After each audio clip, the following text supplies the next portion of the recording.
lead from the front, and Stuart Cummings, PE teacher, 34 years of age, continues a long line of World Cup referees from Widnes: McNaughton, Ron Campbell, Robin Whitfield and Mr. Cummings. And so, the climax to the past 3 weeks, the final match, the Halifax Rugby League Centenary World Cup final. The two top seeds, England and Australia. And certainly, Joel, the England side look a little more nervous than Australia. They do. I was noticing that as they came out and ready for the anthems. Read into that what you will, but Australia do look relaxed. They do look like they belong here. And strange for the history that's gone on here, England do look the more nervous team. Certainly does. Kris Radlinski, there'll be a lot of pressure on him under the high balls, I've no doubt. Menz is there, just getting his footwork right, as Stuart Cummings just tosses the coin. Australia to kick off. We mentioned 3 weeks ago a line from the World Cup anthem that the road may be hard. It certainly has. At least half a dozen players fallen by the wayside with injuries, 1 or 2 lost favour with the coaches.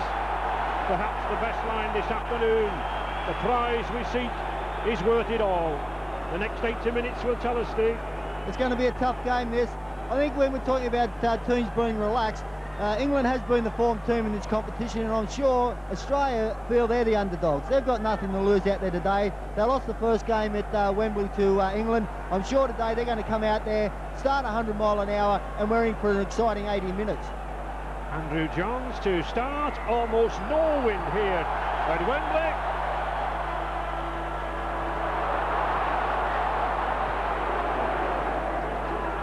And straight into the action. And Clarke straight into 3 green and gold tacklers. Robinson coming in midfield already. Oh, and a good run by Robinson. Well looked after by Dallas.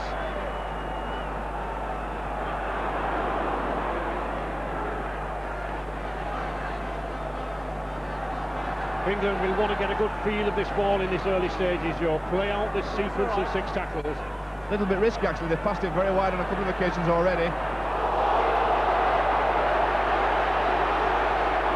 Well, no doubt about it. That's a high tackle there against Farrell. Here we can see not a lot of damage, but certainly Mr. Cummings will jump on that this afternoon.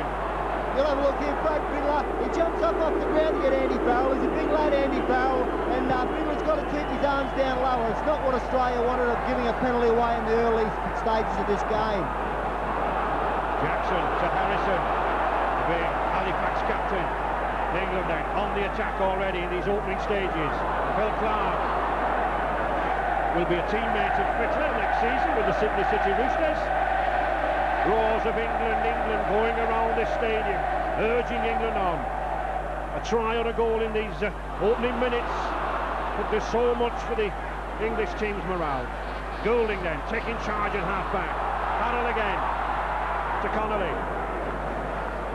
Phil Larder expecting 50 minutes to an hour out of Connolly.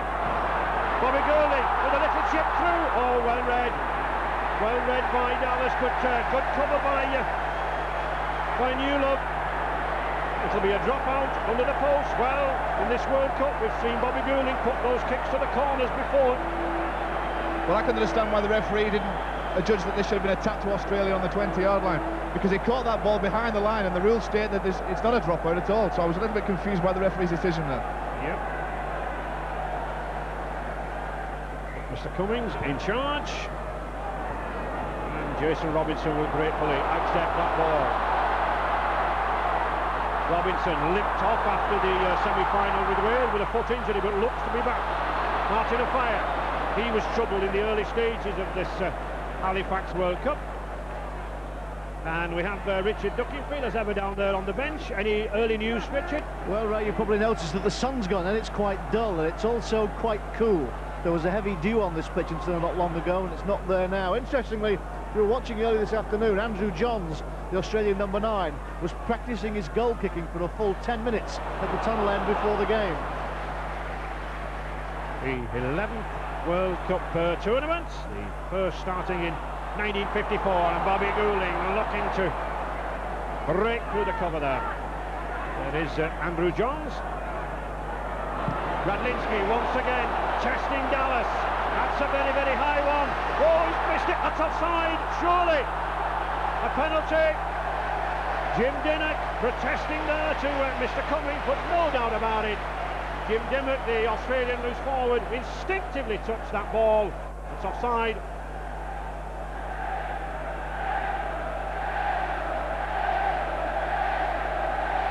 You'll have a look here, Tim Brasher, he dives up for the ball. Now Bobby Goulding, I think, gets a hand of that and knocks the ball back there, but he's offside, he's in front of Brasher, and that's a penalty to England.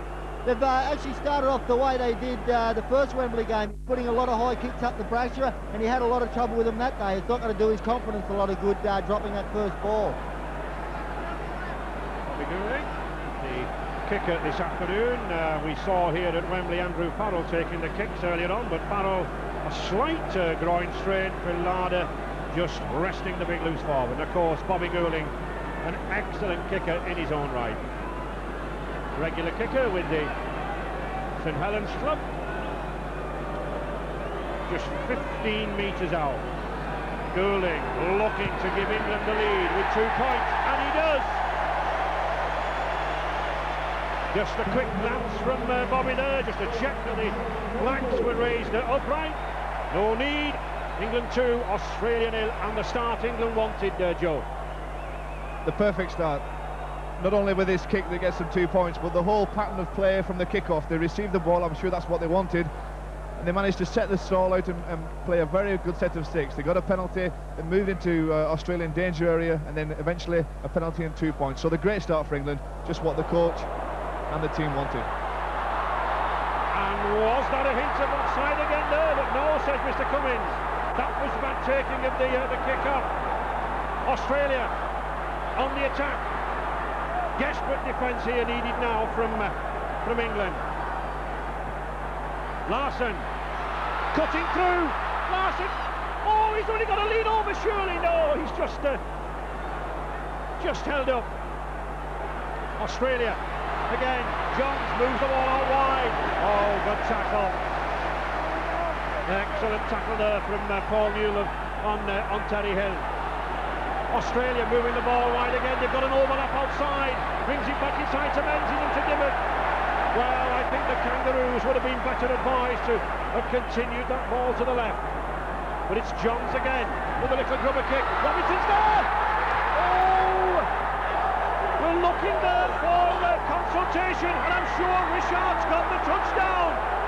He has, says Mr. Cummings, but there'll be a lot of controversy on that, I'm sure. It looked very, very doubtful. Wishart being congratulated. Robinson was there at the corner, but that was a dangerous kick from Johns. Now, Andrew Johns have given him too much time. A little kick through. Now, Wishart, Jason Robinson loses his footing. I'm not so sure that Wishart got that ball down. Might be easy to tell from this angle. England lost the ball from the kick-off, put themselves under an awful lot of pressure. A little kick through here. Jason Robinson does lose his footing. No, I think Wishart got there first. Yes. Yes, I would agree. It's a superb kick. It's perfectly placed just behind Robinson. It makes him turn. He loses his footing. Yes, I think he gets it down. The big problem there was Bill Clarke. He never retrieved the ball from the kick-off. They kick a goal, you must complete your next set of 6 tackles. England never done that. They come up with an error, and Australia's come up with 4 points. Andrew Johns then equalled the world record number of goals, 11 goals up there against South Africa in Gateshead. This one from the touchline. Oh, and it's a beauty, straight between the uprights. As Richard Duckingfield said, he spent some time practicing out here earlier on. And they don't come much better than that. 6-2 for Australia.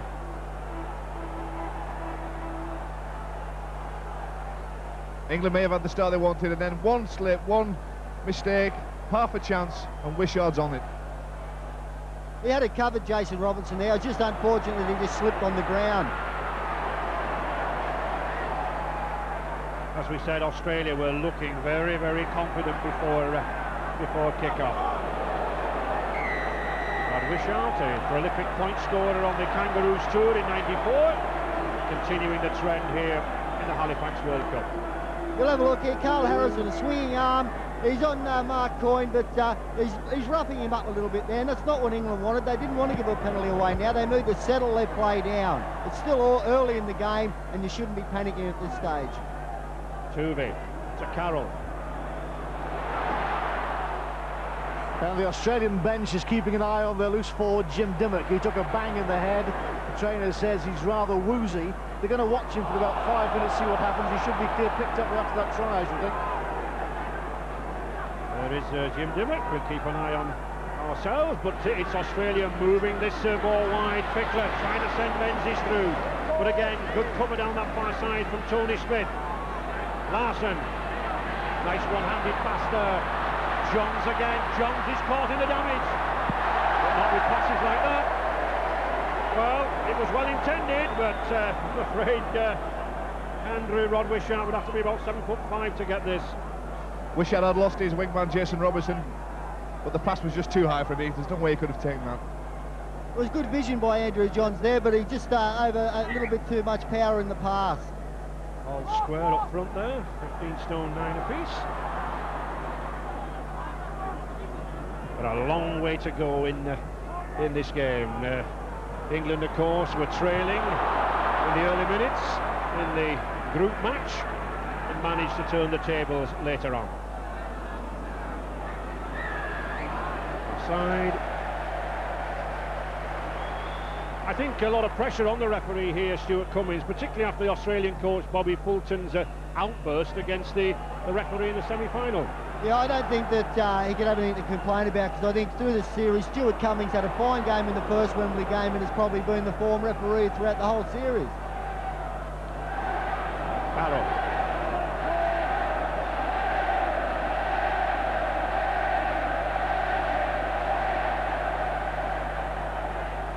There is Bobby Fulton, 6 years, the Aussie coach. Tony Smith included at standoff in the absence of the injured Darryl Powell. Andy Platt. Good charging run there by the former Wigan, and currently witness an Auckland Warriors prop. Bobby Goulding again, putting in another testing kick from Russia. Well, hit the post there. Not quite what Finn Larder would have wanted, but at least Goulding and Farrell, they are testing this defence, Joe, with these kicks. Time and time again in the early stages, they put the high ball up. This one's pinpoint accuracy. You aim for the post to cause the full-back problems. This time it bounces off the crossbar and goes behind. That could have gone anywhere, though.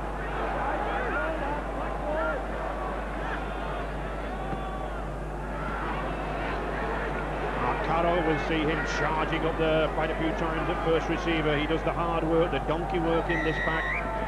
And it's England's turn this time to be judged offside. And is this worth a shot at goal, Steve? I think it is. Well, if he can make the ball dead, it certainly is. He's going to have a kick, because if he misses the goal and makes it dead, Australia will get the ball back, because England will have to have a 22 dropout.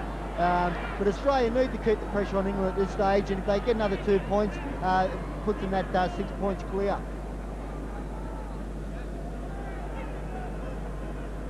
Kick 24 out of 37. Not a tremendously successful rate, just 64%. Had a bad day against the Kiwis in the semi-final, that was the problem. Here's the replay of the offside. As the ball was played, 2 or 3 England players just stepped in front of the referee. But John has put a lot of practice in over the past 6 or 7 days, and this kick is well within his range. 40 metres out, in front of the post. Not a breath of wind down there in the stadium. Andrew John from Newcastle Knights. Not quite got the direction. All the distance, and this time England bring it away. As Steve said, if it had made that ball go dead, then England would have had to drop out to Australia. Ray, I think people should watch out for number 12, Gary Larson. He made 40-odd tackles last game, and he's a workaholic. He will get through a tremendous amount of work today, especially in defence. Gary Larson flew in as a replacement for Paul Harrigan and immediately forced his way into the Kangaroo side. Andy Goodway, England assistant coach. Is it a question of settling down and not running infringements now? Yeah, I think the players, we just started off a little bit nervous, and we came with we got clear last night, but you know, once we get settled down, get into our stride, we'll just start to win the sets of 6, hopefully. Thanks, Andy. Rasha still moving that ball, but good covering there. Notice number 6 there, Tony Smith, moving behind the front line of the defence, acting as a sweeper role. There he is, Catholic standoff, Tony Smith, Jeff Tooby. One of the problems here for Bobby Fulton is Jeff Tooby normally plays at first receiver for Manly. Here he's got to go to acting half-back, number 7 for the Kangaroos. That's right, that's because they've had to adjust, and with not having a regular half-back, the hooking role, Tooby does drop in there and goes to first man, to acting half-back and puts a long pass to first man. But it has worked for them, it worked for them in the semi-final. Jason Robinson getting through a lot of work. Now then, to Martin Offiah. All the way through on the outside there. A risky pass, but well taken.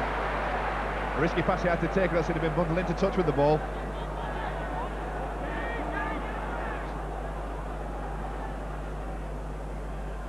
Goulding. Farrell.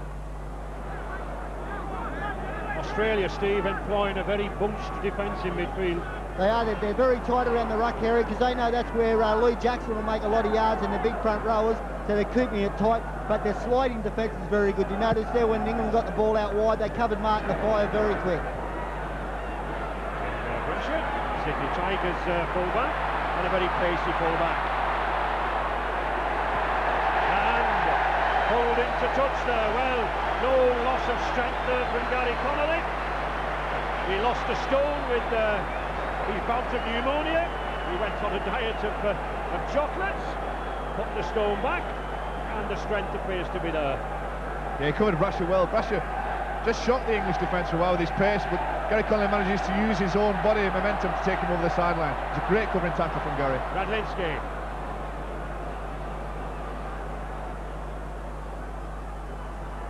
Newlove. But again, Australia moving very, very quickly from one touchline to the other. Here's a good thrust again from Lee Jackson. Just ducked under Carroll's grip there. England on the attack to Farrell. And penalty. Andrew Jones penalised. Lying on again at the tackle.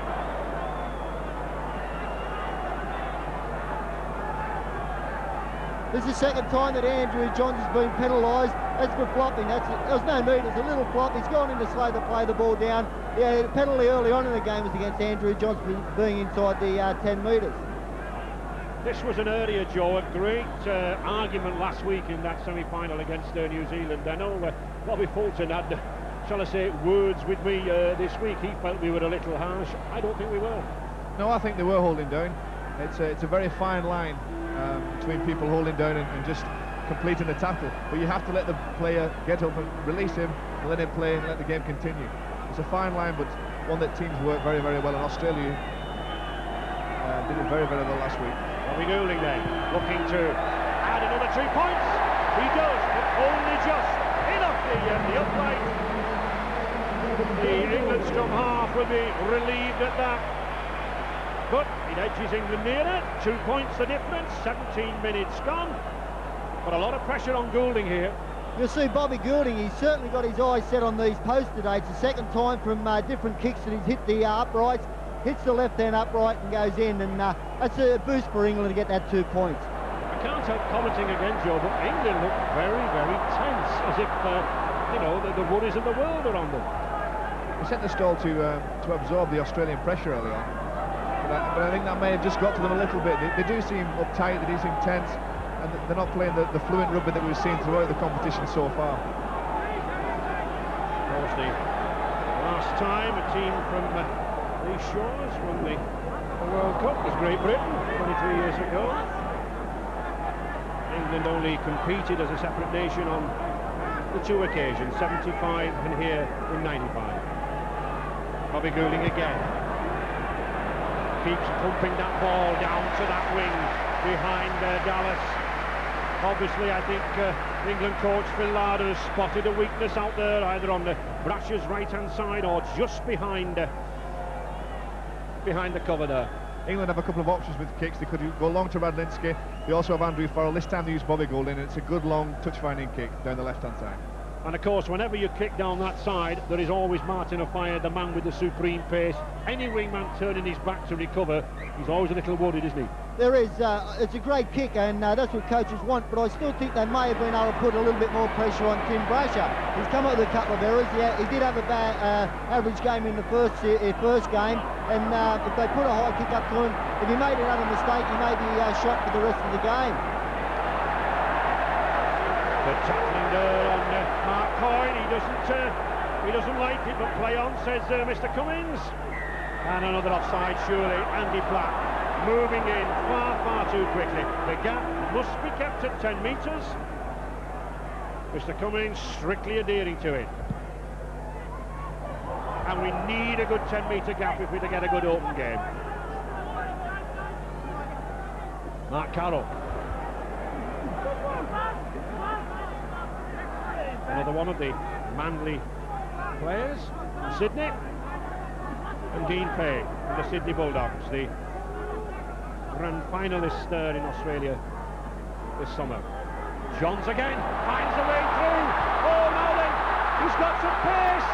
Good tackle by Radlinski, well covered, stopped him. Tony Smith did well to get back there, but a big gap there.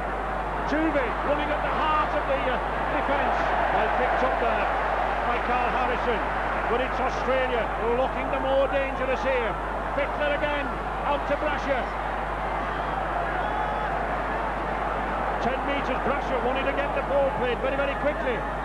Fittler again, using the same tactics. Oh, and Robinson just hoops it away.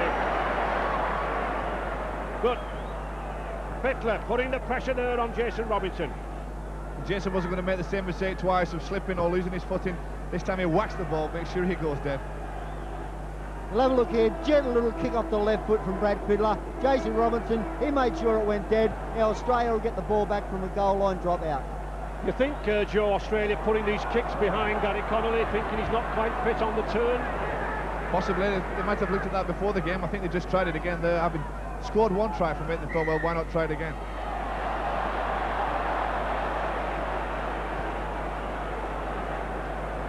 Penalty against Australia, not playing the ball correctly, not lining up correctly, nowhere near the ball.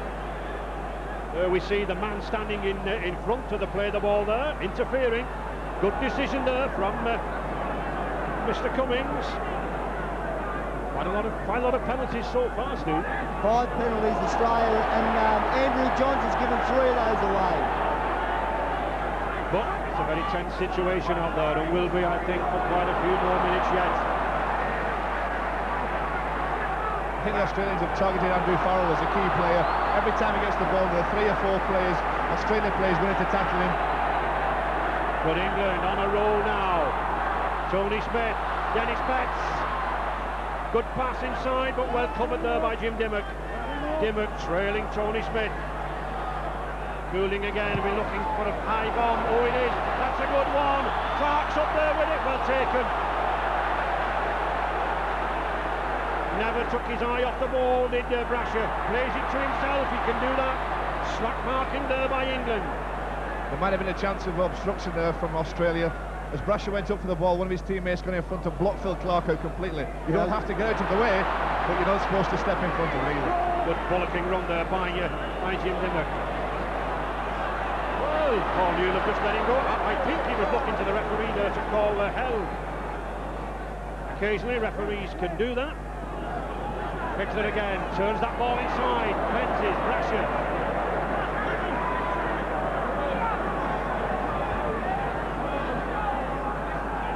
England will need to cover this kick from Johns. Well, they don't. Caught Martin Offiah napping there. This is a great kick. Martin Offiah a drop back for it, but it was just too strong and too accurate. I think one thing England have to improve on the area is that they're giving Johns and Fiddler too much time when they're getting the ball in their hands to kick. They need to put pressure on them, try to make them rush their kick a little bit, and they might come up with an error.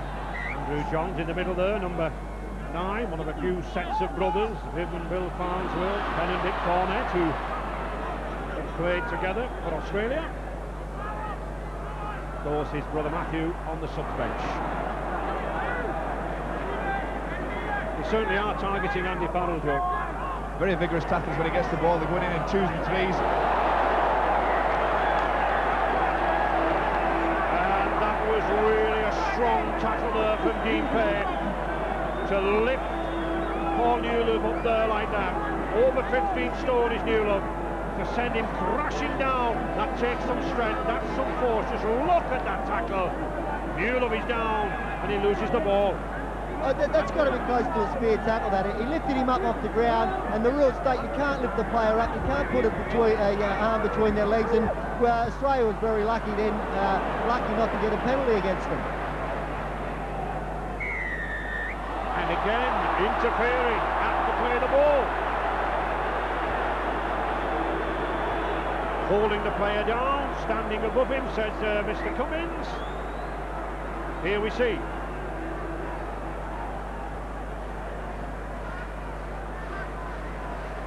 I think wish he had actually milked this penalty to the referee. Gary Connolly leaning on a little bit, gets to his feet. As Smith leaves the scene, it was a penalty. As we say, always debatable there at the play of the ball. But Andrew Johns, again, the leading point scorer in the tournament, looking to add to those 56. Just out on the 20-metre line.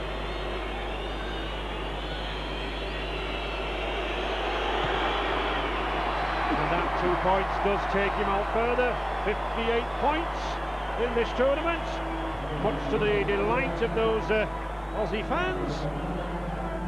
And certainly after 25 minutes and with a scoreline like that, they can be well pleased with themselves, Joe. Yes, it's exactly what they wanted to do. They've disrupted England's play. They've had a couple of penalties. They've also had an excellent try to start the game, so they'll be well pleased with the way they've performed. I think one of the big differences, Steve, between this match and the opening round match is that Australia have certainly tightened up their act around the play of the ball. They have. I think they were a little bit tentative the first game here at Wembley, but as the series gone on, they've expanded their game, especially their passing game. They're getting deeper, they're getting wider, and they're using the ball more.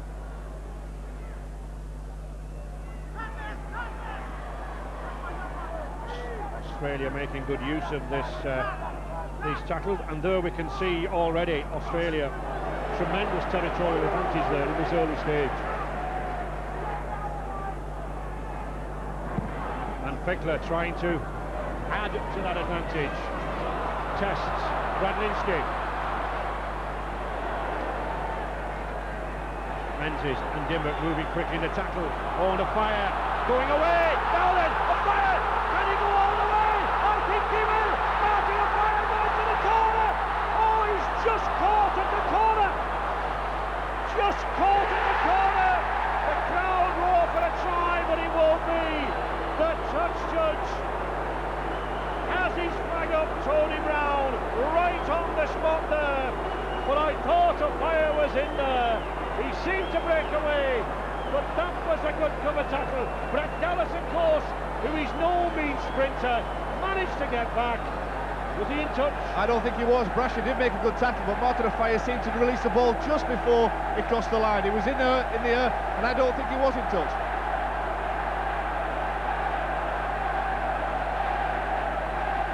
You'll have a look here. Here's the break from Martin. Steve Menzies, he chases hard. It's a gallant effort. Dives, he misses. Now Tim Brasher. It's a great cover defence here from Brasher. Yeah, I think Martin did go into touch before he passed the ball. And I think all credit there to Steve Menzies by keeping with Martin Offiah. He just couldn't break away, could he? It was a great chase from Menzies. We all know how quick Martin is, and Steve Menzies is a back rower, and it just shows you why he's the leading try scorer in Sydney. So the first chance to England is missed, and that's another foul tackle. England really giving the Jackson, no need for that. Should have put that shoulder around the waist. Obvious penalty. This penalty became because John's speed. He attacked the lines, went for the gap. Lee Jackson had to just thrust an arm out and it went round his neck. So Lee Jackson's indiscretion puts Australia on the attack again. Mark Carroll. And again, another penalty, I think this time against England, but it was foul play spotted. You see here, Andy Platt, no, see Andrew Farrell comes over the top. There wasn't a great deal in that. Stuart Cummings must have seen him, you know, ruffle his hair up a little bit, but I don't know whether that warranted a penalty. He certainly catches him in the face, but he was on his way down in the tackle. Again, that's another fine line. It's very, very hard. When you are committed to the tackle, you do want to hurt the player, to be honest. You want to make him feel the tackle. That time Andrew Farrell just caught him across the face with a forearm. Well, whatever the rights and wrongs of those tackles, certainly providing Australia with plenty of chances to increase this lead. Andrew Johns again, 2 from 3 attempts. This is a big kick for Andrew Johns. They've just weathered the storm with a near try at one end, and then they've come back, they've got a couple of penalties, and now a chance to kick a goal. It's a very, very big kick, this. Andrew Johns, a lot of pressure on him. Taking advantage of that penalty against Andrew Farrell, and Andrew not very happy indeed. Johns made a huge success of his move from the scrum half position to hooker in this Aussie Test team. Just 21 years of age. Grabbed 30 points against the South Africans up there at the International Stadium Gateshead. Settled at the moment, I'm sure he would. The 2 here. And it is another 2 for Australia. Pat on the back from Rod Wishart. More flags in the air from the Australians, but that's the significant scoreline. England 4, Australia 10, and only half an hour gone, and Australia pulling away with kicks like this. That's a good goal, Joel. Practice makes perfect. He has worked hard all week. When it comes to the match, he's able to slot them over.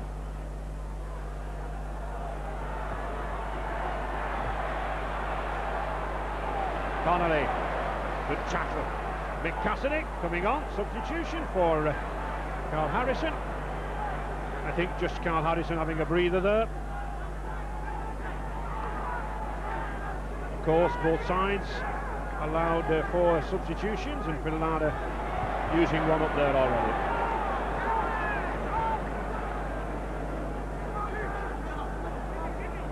Fittler. Oh, beginning to control things now. Haughton must be happy with the situation. And again, Australia targeting Martin Offiah's wing. Going back for the ball. But good cover again, and notice the man covering, number 11, Steve Menzies. Australia moving up very, very quick in the tackle and very, very bunched around the ruck. Robinson. England really are not playing an expansive game, Steve. The ball's hardly moving to the wings on the run. They're running one out all the time. They're running from dummy half. The only one that's actually causing Australia any problems is Jason Robinson. They're not passing it wide, but he's running the ball wide. There is Robinson, the danger, but England probably, Joe, being sucked into a game in midfield. I think they have to do, Ray, to be honest. They started off throwing the ball wide. Right from the kick-off, they made a few mistakes, they let it try in, and they have to really compose themselves. They have to settle it down. It's no good them throwing the ball out wide and making no mistakes. Connolly again with a good tackle. He's put 3 telling tackles in this opening half hour. Dallas coming in now to help the Australian forwards, but England really need to keep the Kangaroos down here. The defence needs to be sound. Mick Cassidy, substitute, moving in there, number 15 from Wigan. Karl. Well, he knew where he was throwing that ball, and Rod Wishart comes away, looks for support, and he finds it out there with Jim Dimmock. But that's a good tackle. Excellent tackle by Tony Smith. Fittler again with that sidestep, and the dummy. Forward pass, surely. playing with confidence, Australia, though. They get little passes, little flick passes, getting the ball away in the tackle. It's caused an awful lot of problems. Fittler, a step off 1 foot, goes through, looks for Menzies in support. Whenever you see Fiddler with the ball, Menzies isn't too far away. Well, averages 21 tackles a game, but it's invaluable on attack.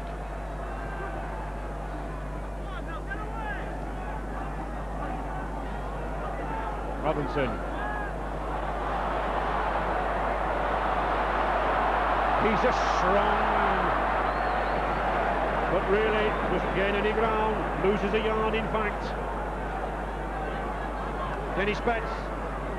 England forwards coming in ones at this stage. You really need the half-backs, Goulding and Smith, to take a grip of this game in midfield. Use this ball, move this ball. Andy Platt, that's better. To Farrell, he's got support inside Cassidy, but that was well read by Johns. Goulding again, doubling back on that blind side. Easily picked up by Tim Brasher. And Tuvey there, number 7, noticed him marshalling the troops, bringing Brett Dallas in. Dallas, another of the Sydney Bulldogs. Dean Pay.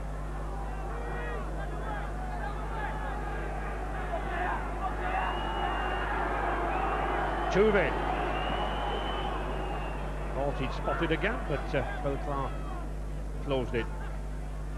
Fittler again to Johns. This time to Hill out wide, and Hill making space for Dallas. Oh, but that's a good cover tackle. Dallas, that will be a penalty. Dallas was tackled, the ball hit the ground. He continued running. No hesitation there from referee Stuart Cummings. And the right decision. It was a good cover. Smith again making the tackle. The referee must have said that the tackle was completed. Dallas gets up again. Tony Smith there in the background, I think, took a kick to the groin there off Dallas's boot and twisted his ankle. All accidental. Farrell looking to prize his way through as Smith grits his teeth and comes back into the battle. Goulding. So far, Australia has certainly contained Lee Jackson. He hasn't been able to make a break. Their marker players work very good. Bobby Goulding again with another high bomb. Rushes there again, and he takes it again. No hesitation from the Kangaroos full-back this afternoon. This is going to give Tim Brasher a lot of confidence. He's been having problems with the high balls. He's been losing them in the arena here, but that is certainly going to help him. He made his debut in the World Cup final 3 years ago.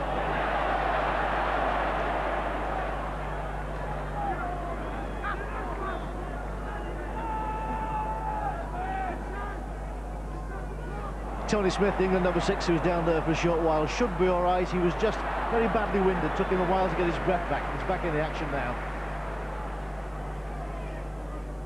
Australia controlling this game with these kicks down the touchline. Radlinski.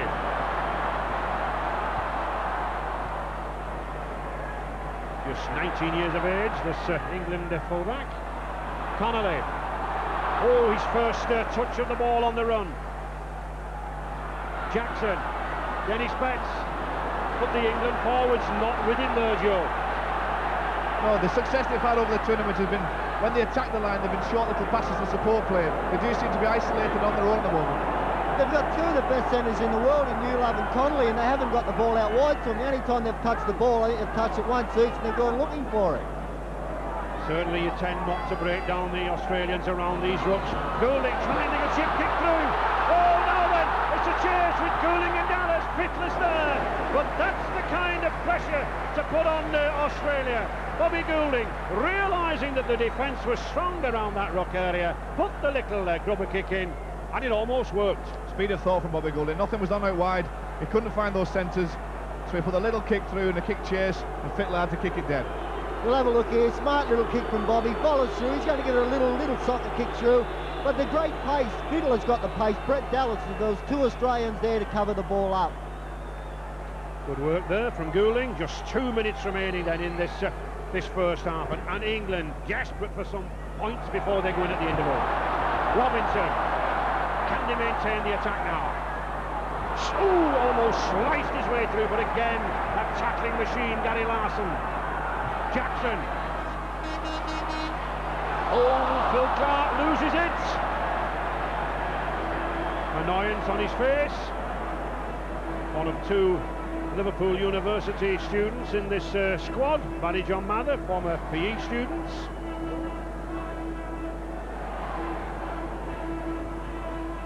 Simple mistake, but one which hands possession to Australia in the closing minutes of this first half. Terry Hill looking dangerous, well tracked by Newlove. Dallas. Doing a good tackling stint out there is that big number 4 for England, Newlove.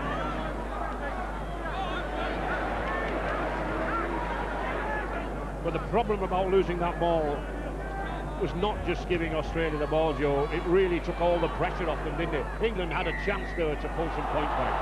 And again, we see exactly the same thing. Not only have Australia got the ball back, they've made 20, 30, 40 yards of the field, and then they get another penalty. Well, I don't think Bobby Coulter will be complaining about the refereeing performance of Mr. Cummins here. As we see, Karl goes down, the tackle is made, and Andy Platt penalised for coming and lying on at the tackle. England must have talked about this and worked on it all week. In fact, throughout the competition, if they make mistakes against Australia, they're in the final now. Australia will capitalise. They'll get the ball back, they'll work the percentages, and if they don't get a penalty, they'll score a try. So you can't afford to turn the ball over to them. You can't, but you got to. Stuart Cummins, the penalties are high, but he's been consistent. Both teams, he's telling them out there not to do these things, and they're still getting in front of him. They're still flopping. They're still pulling legs in tackles. He's going to penalise them all day, because I'm sure that he's going to be consistent. Andrew Johns then looking to increase Australia's lead just before the half-time hooter is sounded. About 38 metres from those posts. Oh, and luckily for England, he misses it. Well, a couple of kicks there from Johns that we might have expected to go over. And I think England lucky to go in at this particular score, Joe. There could have been a few more points down, yes. But having said that, I still feel that try of England when Offiah threw it back in. I know Steve thinks it was in touch, but I think that was a chance there that England could have scored, and maybe the wrong decision.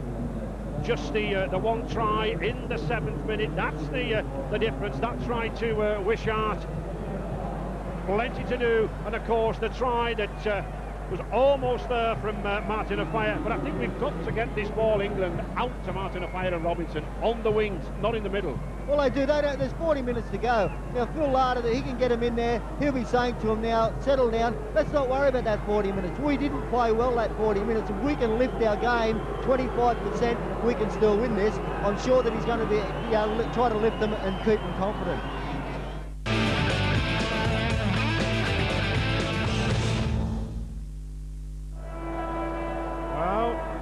Many thousands of people here in this Wembley Stadium, urging England to a first ever World Cup final win.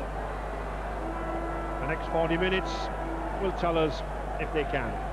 Mr. Lindsay doesn't look too happy with the situation at the moment. I've no doubt His Royal Highness has enjoyed the skills of Tuvi there around the ruck, and just that one solitary dash from Offiah. Larson and Brad Fittler directing operations in midfield. He was saying he was a little disappointed with his form in the tournament. Well, he's coming out on top so far, but a long way to go. Hill in possession.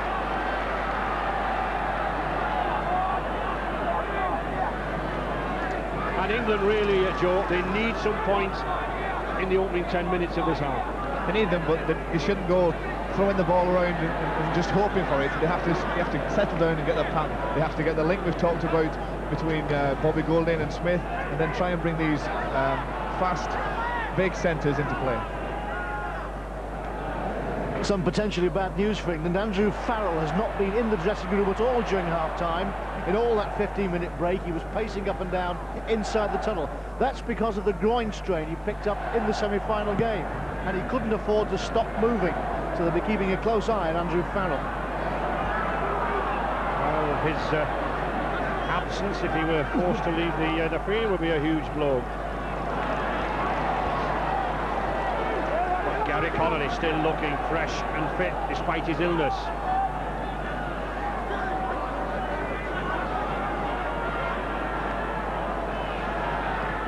Platt. But the England forwards not breaking down the cover around these rucks. I think it needs moving like this now. One or two men out wide. Denis now challenging Tuvey. This Jeff Tuvey, only 5'7", but what a tackler head on. Bobby Goulding with the kick, picked up by Wishart and well tackled by Jason Robinson. A good chase there from the England wing. Brasher, and this is better from England. Jackson and Robinson pushing Brasher back.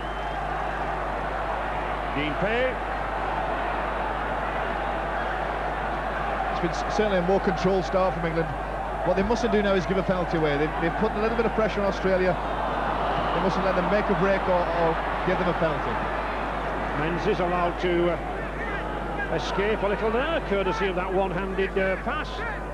John's directing operations there. Dimmock trying to force his way through, but that was a good tackle by Cassidy. Fettler again. Not the best of passes, or not the best of kicks. Martin Offiah sensibly leaving that ball. It will be a scrum down, it'll be head and ball to England.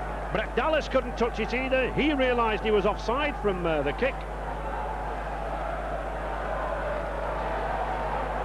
For once Australia looked unorganised. That's exactly what England need to do. They need to break up the pattern.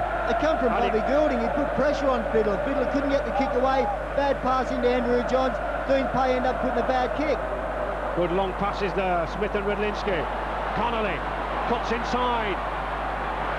Just can't get away. Just held there by his shorts and a penalty. Larson looks all innocently at Mr. Cummings, but holding down in the tackle. You'll have a look here. They're holding down Fiddler. Larson comes over the top. They have another go, puts him down again. A little bit of milking there from Connolly, but it's a penalty against Australia. This is better than from England now. England moving forward. Cassidy. Switching play with Clarke. Clarke, oh, almost getting through. Just an ankle tap. Good 15 metres from the Australian line. Bobby Goulding opening it wide to Denis Betts. Betts to Tony Smith. He's got plenty of pace of this Cuthbert standoff. Newlove tries for the line himself, and Paul Newlove, he takes matters into his hands. The big, powerful Radford Northern centre. We saw him hold John Deborah off last week in that game against Wales, and he does the same thing again. He nips in at the corner there, and England are back in contention in this World Cup final. A tremendous effort. Tuvey had made the tackle on Smith. Newlove picked up from the acting half-back position and just used his power, vision and strength to get in the corner.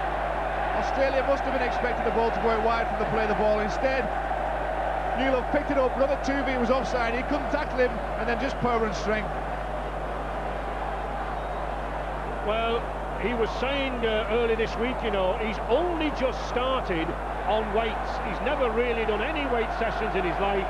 His new coach, Australian coach there at Bradford, has put him on weights, and just look at the difference. We'll have a look. It's all power. Tuvey's still on the ground there. Terry Hill, he can't hold him. Brett Dallas probably hung back a little bit too much, and Newlove storms over, runs over two Australians to score a try. And a real pressure kick for Bobby Goulding. 100% accurate so far, but this by far the most difficult. Right out on that touchline. No, he miscues it, swings it to the left, but nevertheless England announce that they're back in this match. 2 points the difference. Just 5 minutes gone in the second half, and the try we said England wanted. This is it. Is Newlove, all power, all strength. Now what England need now is a good try. They need a good set of 6 tackles now. They have to get the 6, use their tackles, and a good kick downfield to put pressure on Australia. Well picked up there by Kris Radlinski.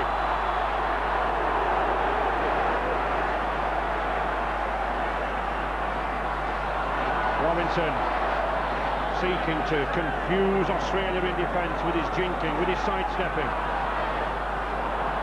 And that looked a high tackle. Quite a few groans and boos from the crowd from that tackle from Jim Dimmock. He's lost the ball. And that is just what you were talking about, Steve. They needed to control the ball. They don't want it. They're under pressure now. Australia's going to have six tackles inside their 22 area. And Australia will make every effort to punish them. Karl charging in down that left-hand side. England then, 12 metres from their own line. Australia moving in across field. This time to Pickler, the danger man. Sweeps inside. Excellent tackle from Cassidy on Brescia. The danger still not over. Dean Pay drives for the line. Good clamping of the ball there. 5 metres away from the line. Pickler, switch inside to Toomey. He's got a gap. Oh, he's just spinning around there. Well held by Andy Platt. On the 5th tackle. A neat little chip kick to him. Robinson's there. Just manages to kick the ball away. It'll be a drop out under the post. I think he took a knock there as he was going over. It's a great kick through. Jason Robinson had to move quickly and again kick it dead. The referee was on the spot this time just to make sure that the right decision was given, but he gets in the way as Jason Robinson goes back and kicks it. Just watch Karl stop and collides with the in-goal touch judge, it is. He does, he collides with David Mears there, and he really goes down with a nasty bump on his hip, but that was a perfectly placed kick. Oh, it's tempting, just gets the foot there ahead of Mark Coyne.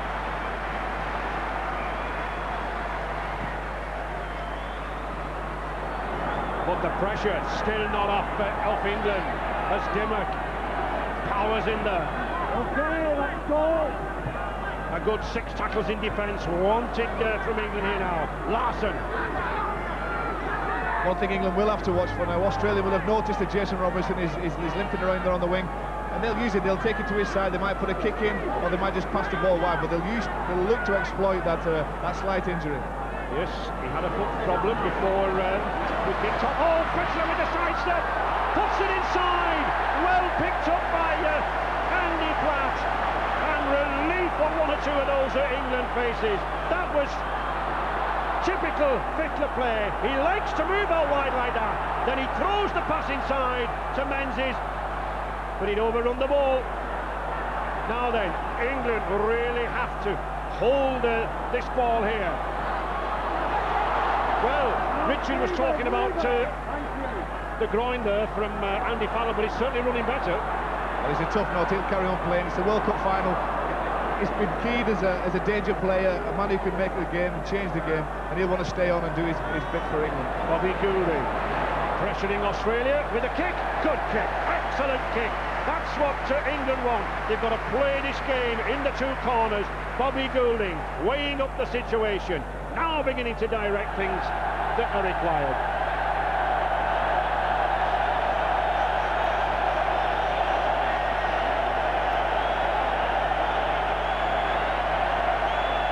Australia walking back, the crowd rather amused by a streaker on the pitch, but these players, I'm sure, are a little frustrated by the silly antics. They want to get on with this game. There are more important things at stake. Well, she's had her moment. Or 2.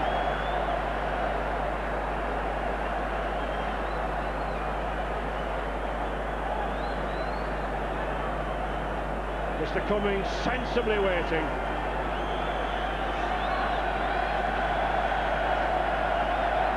As Mark Karl comes off.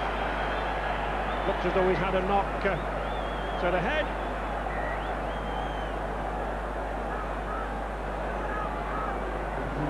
Tubey. Knock to the eye.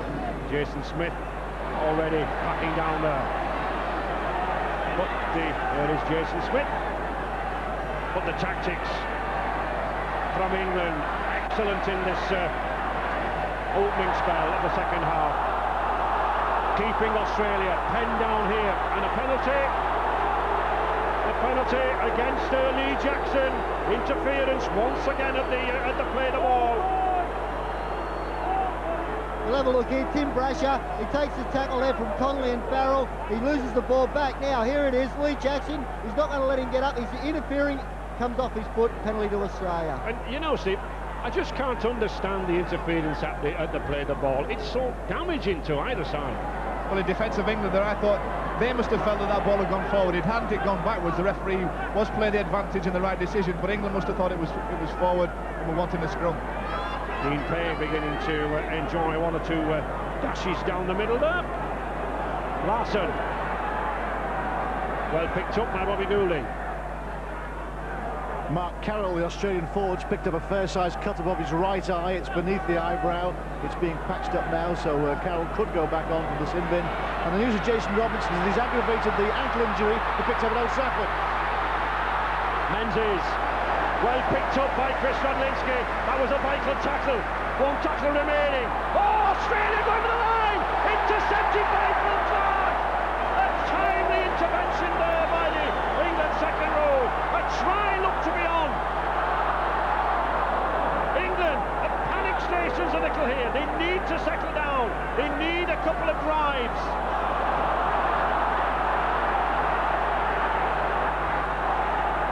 Mr. Cummings making sure that Australia have banked the statutory 10 metres. England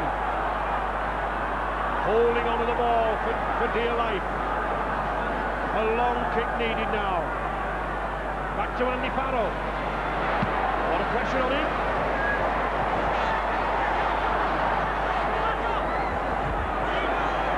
And good chasing by Martin Offiah.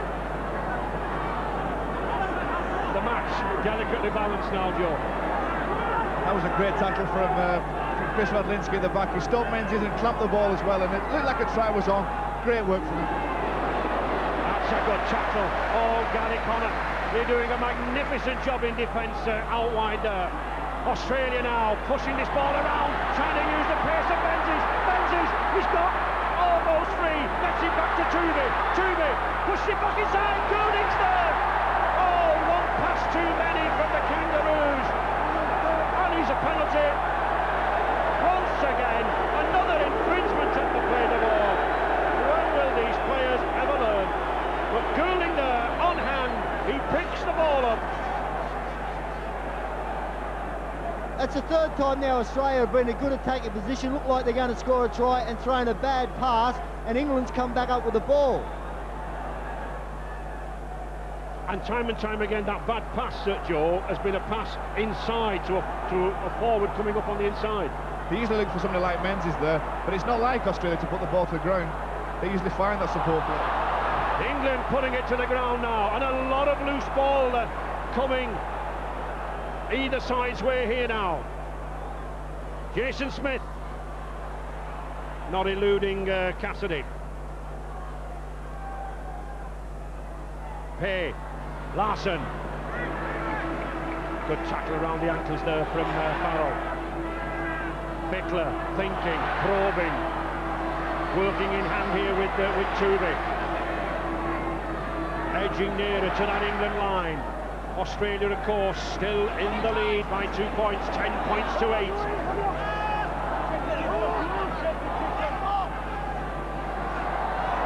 Johns with the kick. Offiah's underneath it, but surely Dallas is interfering. Oh, Offiah just couldn't get away. That was a good tackle by Hill. Radlinski helping out. Martin Offiah, great take, keeps his eye on the ball, even though Dallas is pressuring him, manages to come up with the football. That was a really good catch by Martin Offiah. Goulding, Cassidy. I think one or two people beginning to tire, but certainly just looking at territorial advantage, but not been translated into points for England, has it? Second half has seen England have more and more ball and territory. They have scored the one try. They're starting to play better rugby. This is a good kick from Goulding, turning Brasher around. We'll have to bring it from behind his own line, and a good chase from Robinson, Betts and Jackson. And that kick made even better by the chasers there, by Jackson and Robinson. Robinson, the wing, has got through an awful lot of work. Back to Dallas. He's not the biggest of wingmen. He'll not go through around that ruck area. England now have got to keep Australia down here. Another good tackle. And it's Australia's turn now to wonder, how do they get back upfield? Here's a possible way. Wishart coming in from the wing, injecting a burst of speed. Johns loses the ball. Well, even Stevens this half in terms of possession. They've ruled here that there was a bad pass from Australia and it's come off an England leg, England foot, gone into touch. It's Australia's feed. They're very unlucky, Australia. They're pushing passes. They're playing like a team that's behind, not in front. Hitler working a set move, but not a set pass, surely. Picked up by Dallas. Oh, and proving elusive. Well, Brett Dallas recovered the situation well for Australia there. Jim Dimmock, good one-handed pass inside to Coyne. Coyne finds support from Toomey. But a good tackle from behind from Lee Jackson. Jackson has a lot of defensive work around the ruck area. Menzies lurking out wide. 6 tries already in this tournament. Hitler, Jim Dimmock. Oh, a one-handed pass. Picked up by Connolly. Yet another final pass from Australia. Goes astray.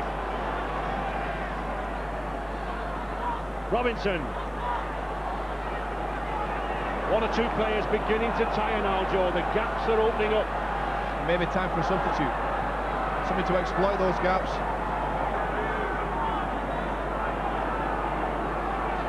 Denis Betts, time for the captain to inspire. To Tony Smith! Tony Smith! He's got tremendous... Oh! Did he trip over Brasher, or did he fall over? Whatever. England want to keep the ball moving. To Bobby Goulding. Goulding tries to cut through the middle, but again, good cover there from Gary Larson. England on the attack. Andy Farrell puts a little rubber kick in behind Dallas. Oh, it's a teaser. It's the touching goal. It's the flag. Fortunate for England, Mr. Tony Brown on the spot there. It could be a tap on the 20-metre line. I see Andy Farrell here. It's well weighted, just gone 6 inches too far.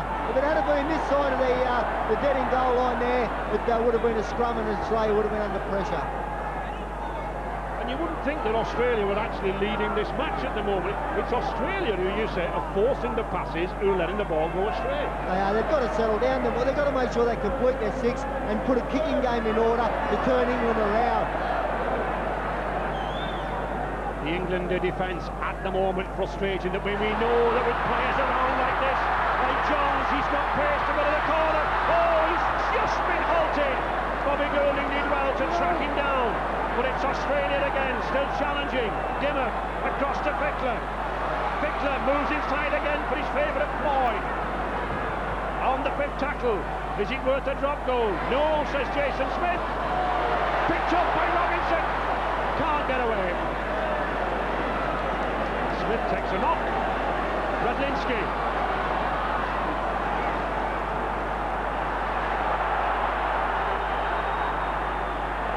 Denis Betts. Paul Newlove. 20 minutes remaining then. The World Cup final really can go either way. Nasty cut there to Jason Smith. Surely he'll have to go to the blood bin. Denis Betts inside to Clarke. Back to Goulding. He's got support on his outside. tackle. Radlinski.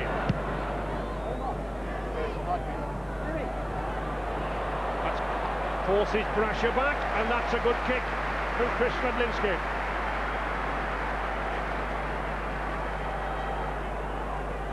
Karl Harrison, the big prop forward, waiting to come on. This might not have been the best kick technically, kind of skewed off the right hand side of the boot, but it was effective.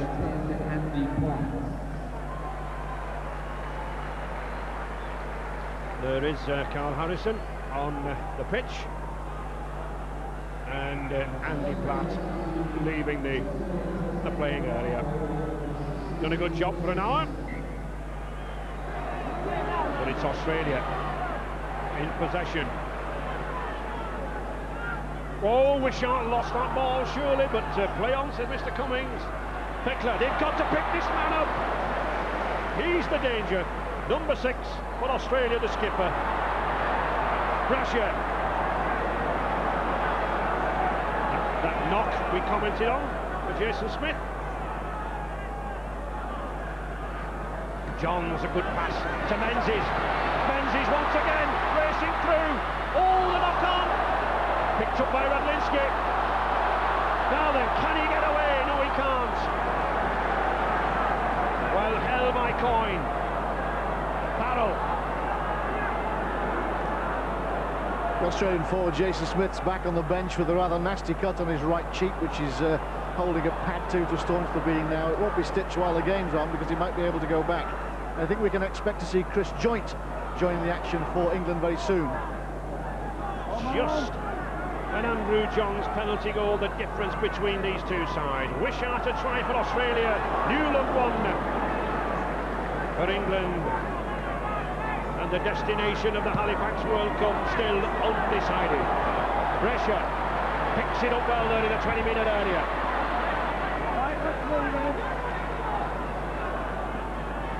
Dallas. On the way again.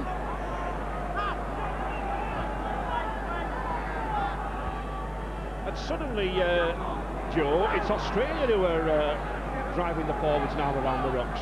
They've had the better chances as well. They've made the more gaps and more half breaks, and only a slack pass or handling error has prevented them scoring. Plus, good scrambling defence like that from Connolly and his rest of his England teammates. Good defence from Connolly and Newlove in the centres for England. But that's a high tackle.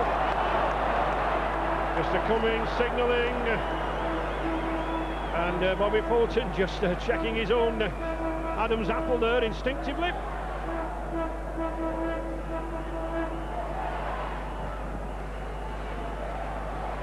You see here, Denis got the ball. Phil Clarke is a bit high. He made a high tackle, 2 tackles earlier, and was lucky not to be penalised then. So Stuart Cummings has decided that was high enough, a dangerous tackle, and has awarded Australia the penalty.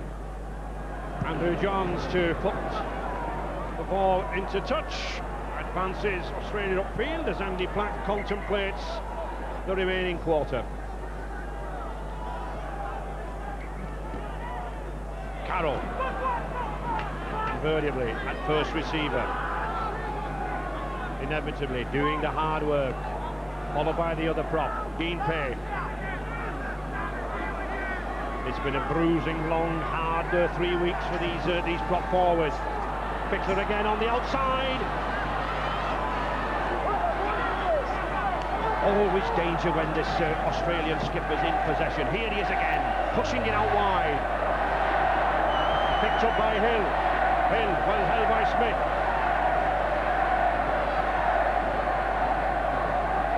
Still using down this short side. Oh, that's obstruction, surely. It is. A little bit of misunderstanding there between Dimmock and that man there, Gary Larson. Yes!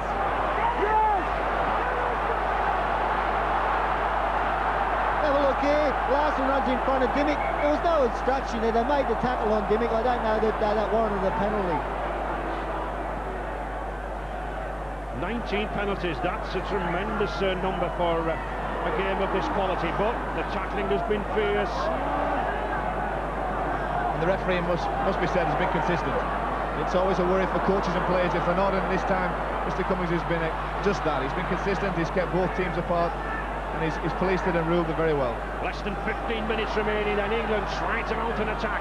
Kris Radlinski, but still this Australian defence holding 30 metres from the Kangaroos line. Cassidy. England surely have got to get Offiah running, or Robinson. Back to Clarke. England need to push this ball to the corners. This is what Andy Farrell tried to do, but not very successfully. Wasn't really much force put in that kick, Joe. He was trying to weight it towards the line and cause Australia to fumble or knock on or do something. Instead, Australia come away with Wishart at the far side. Wishart then coming away, but a good tackle again by Gary Connolly. What a magnificent job he's done in defence. But it's Australia now sweeping the ball across. Fickler to Brasher. Runs straight into Karl Harrison and Phil Clarke. And it's England's turn once again in defence. Carroll. Larson. Looks to offload it, and he gets it to Dimmock. Dimmock back inside to Hill. Hill, a strong centre. Shrugs off a couple of tacklers, but not Lee Jackson. On the 20-metre line. Andrew Johns. On the fifth tackle. Tuvey. Danger here down this left-hand side. Fixed it again, trying to kick. Oh, he gets the ricochet. It's still in play on the sixth tackle. England must move out quickly. They can't let Australia keep with that ball. Jones going for the line. Oh, Radlinski.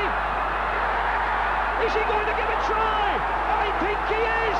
He's giving the try to Brasher. But did Radlinski get that ball down? It ricocheted off one of the England players. And Australia go in the lead at a vital stage in this game. Just 13 minutes remaining. And here we'll have a look.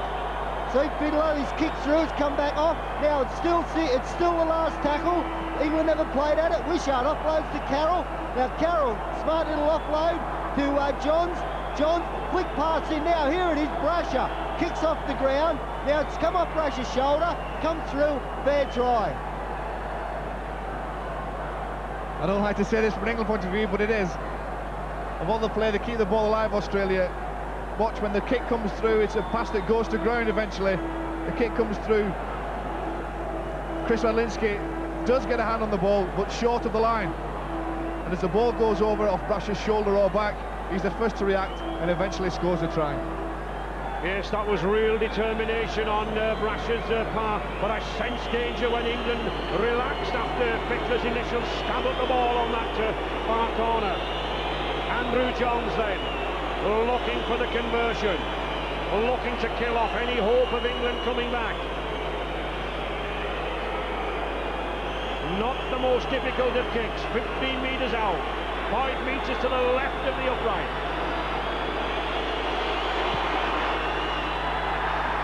Gets it. Andrew Johns then, another 2 points. The World Cup looking to be staying with Australia at 16 points away, but let's not forget, let's look at that clock at the top there. 11 minutes remaining, a lot can happen. You see here, Andrew Johns is going to flick inside, the pass is going to go to ground. Now quick thinking from Brasher, toes it through, has a look now, Radlinski tries to get across. He misses the ball there, goes in front. Brasher hasn't done anything wrong. He still chases. There's no England player coming from anybody, anywhere. And then at the end, it is an easy try for Australia. And Mr. Cummings, the referee, is perfectly positioned alongside. Good try.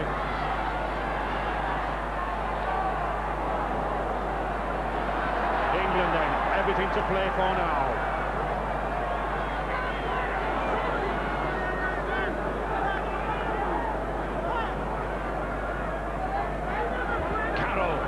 What a good job he's done around the play of the balls. Karl Harrison looks to have hurt his left arm. You think really we should possibly have Mick Pinkney on or Barrie-Jon now just to inject a little pace into the England side. Might be a good decision, Ray, to bring on the substitutes now. But Australia play their kind of football now. They know exactly what to do in this situation. They just play the percentages, they'll kick the ball downfield, they'll use up and eat up that clock and make England start to panic. Well, they're struggling a little bit, England, now, because Harrison's gone off, Platt's gone on. They've made a couple of changes there, so they're running out of replacements to put on. So Joynt's coming on. You know, it's like Pinckney and that may not be able to get on there.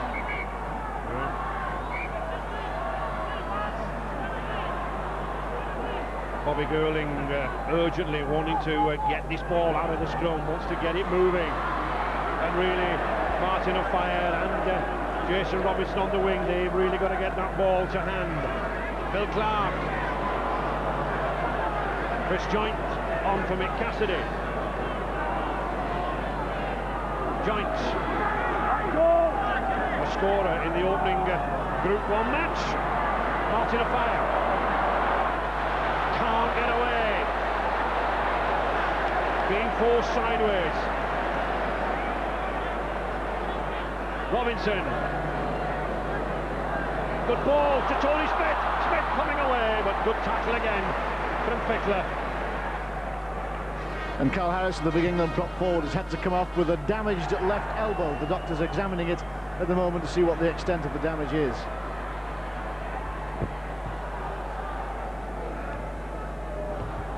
Karl Harrison in considerable pain there, but 8 minutes remaining for England to snatch glory.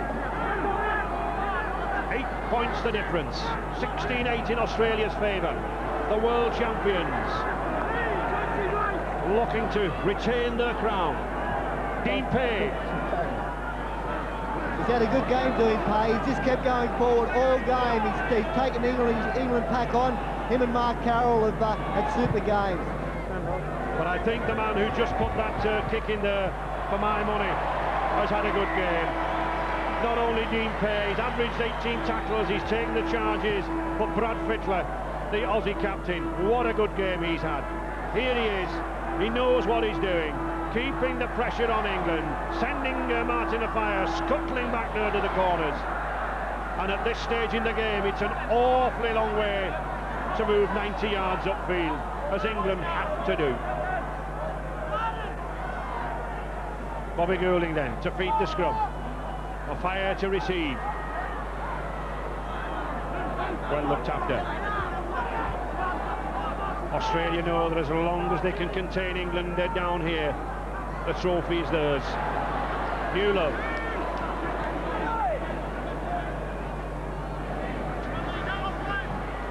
Connolly. Well, Phil Larder said if he could get 50 minutes out of the Wigan centre, he'd be happy. He's got a lot more. Lee Jackson can't get the pass out, but again, lacking a little support there, and that's another penalty. Problems here between Karl and Jackson. Tempers boiling over here now in the closing stages, but Goulding very, very quickly puts it to touch. Here we see Jackson going down. And Karl coming in, no need for it. But England desperate to speed up these play the balls. Minutes ticking away here now. England throwing everything in here now. Farrell to Connolly. That was a good run from Connolly, but that was an equally good tackle from Jeff Toomey. Farrell again. Kris Joynt.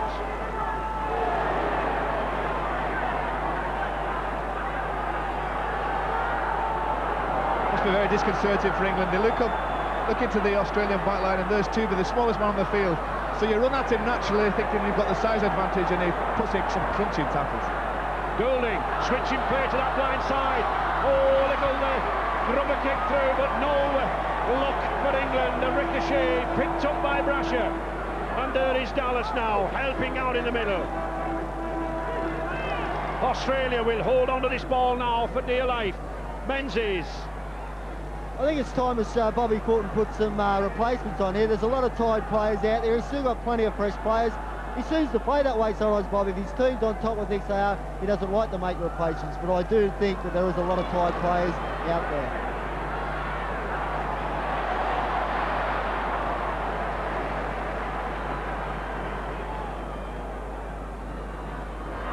Brasher has moved up into the three-quarter line to telling effect this afternoon. Screen substitution. Andrew Johns putting the kick just behind Radlinski. He's got to get over that try line. He does. But just look at the Kangaroos there. Jim Dimmock and Smith waiting Offiah. It needs a burst from the wingman.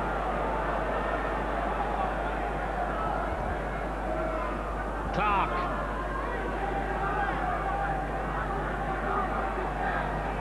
Jackson to Farrell. Jason Smith back on again. Had a spell in the blood bin. Denis Kris Joynt, oh, looked for support there. And Dean Pay, what a good game he's had. Goulding again. Picked up by Dallas.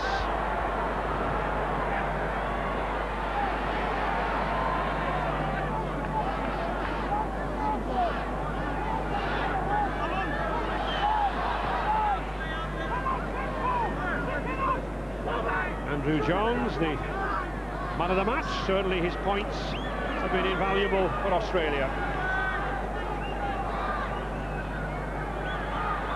And Australia now, like the superb professionals that they are, just holding that ball. They know that only 3 minutes remaining in this match. They know they're 8 points in the lead, and as long as they hold it, England can't go in. Oh, a good wide pass there to Smith. It was a forward pass. Steve Menzies there, passing a little too quickly. He had some space. I think he could have gone a yard or two further forward, but he passed the ball, and it was well picked up by the referee. How many times have we seen that combination of Fittler and Menzies? Whenever Fittler makes a half a break, he looks on his inside, and that lad there, Menzies, is on his inside, ready to take a pass.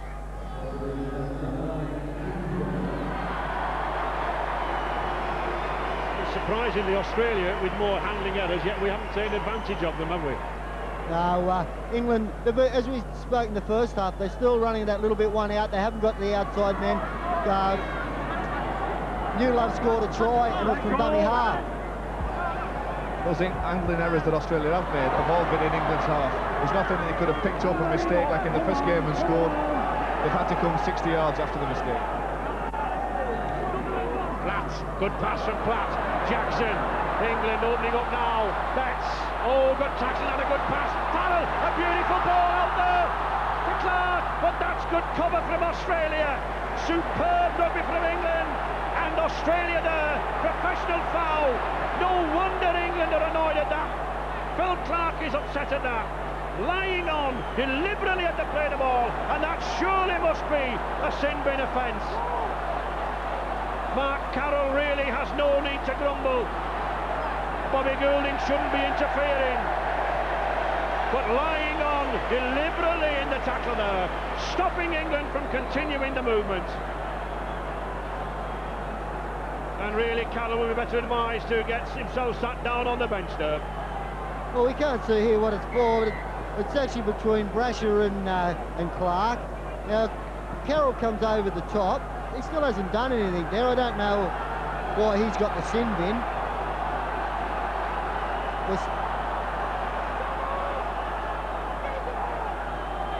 Well, I think we'll find that Karl actually went on top there. I think it was in the tackle, Ray, to be honest. I think when the tackle was completed, the referee gave the penalty for him flopping again, slowing the play of the ball down. That's what the sin bin was for, not for what happened afterwards. Andy Farrell then charging in, but there's only 30 seconds remaining of normal time in this Halifax World Cup final. England 10 metres from the Australian line. Bobby Goulding going across, bringing Kris Joynt in, but again a good tackle from man of the match Johns. 5 metres, Andy Platt, that's a good pass. England on the attack. Newlove, he's got support. Oh, Newlove can't just get over himself this time. Terry Hill, a good tackle. Tony Smith. Jackson. Still Lee Jackson. Puts that kick in for Phil Clarke, but it's picked up by Wishart. That's good cover again. Whenever England have threatened out wide, the wings, Dallas and Wishart have been on hand. But good play by Jackson. Jackson put the kick in, Wishart gets back. Clarke is there to put pressure on him, but I'm sure Wishart won't be rushing, or any of the Australians, to take this kick. This drop out under the sticks. into injury time now, and surely that points difference is too much for England. They should receive the ball from this drop out under the posts, but surely time is up. Robinson. England have got one last chance to put some points on the board, but even if they do score and the conversion will only give them 6 points, and it's not enough to take this World Cup. Andy Platt. Yes, it's looking to be so near yet so far. They beat Australia here in the group match 2016, but as Australia have proved in recent years, when it's the one match that counts, when it's the one that matters, they come back. Larder looking for more points from his team. Andy Farrell, he's got Tony Smith with him. Oh, a good run from Clarke. Well, he had to put that pass out. He had to be adventurous. Wishart picked it up. Relief at Australia again. What a good job Rod Wishart has done in these closing minutes. Mark Coyne using that sidestep to good effect. But Australia now surely home and dry, leading by 16 points to 8. And Bobby Fulton, not a smile on his face, but I'm sure satisfaction inside. 2 minutes of extra time played.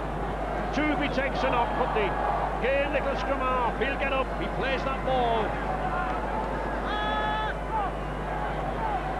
Toovey again to Brasher. Brasher finds a gap. Well, the ball was knocked down, picked up by Radlinski, forced into touch. There is the hooter. England's, sadly for them, is a lost cause. Menzies, Wishart, Coyne and Brasher congratulate each other. It was that Brasher try that was the killer at the end. Bobby Fulton receives a kiss from his wife. 16 points to 8 for Australia, and Australia win the Halifax World Cup for the 5th successive time. Their 8th victory in 11 tournaments. They were beaten 2016 in the group match, but as I said, if they've done in the past, they've won the one that really matters. Andy Farrell. England have pushed hard during this World Cup, but still lack the killer instinct to take the crown off these champions.